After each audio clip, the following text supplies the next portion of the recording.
سلام، اروح معايا نحضروا شطيط حجاج. فتنجره ولا طاجين، ديروا الزيت وبداو تقلوا الدجاج ديالكم.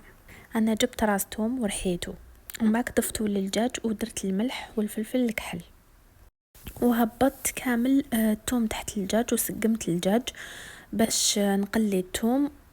وكي تقلى الثوم لازم تتفادى وتتحرق.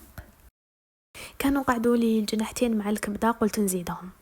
ومن بعد فوق الدجاج درت فلفل احمر حلو اللي هو عكري، ودرت 2 مغارف صغار طماطم مصبره، رميت تاني حبيبات تاع الكبابه، ودرت شويه توم بودره. هذه توم بودره ولات لي هكا مي كي تحطوها تذوب.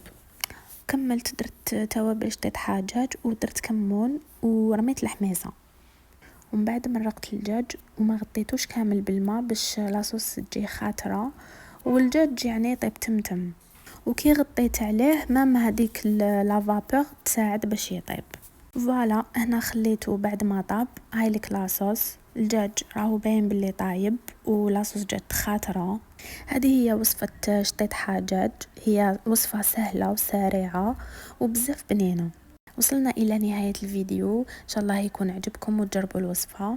وما تنساوش تدعموني بالاشتراك في قناتي وبجام، فضلا وليس امرا. وشكرا لكم ومع السلامه.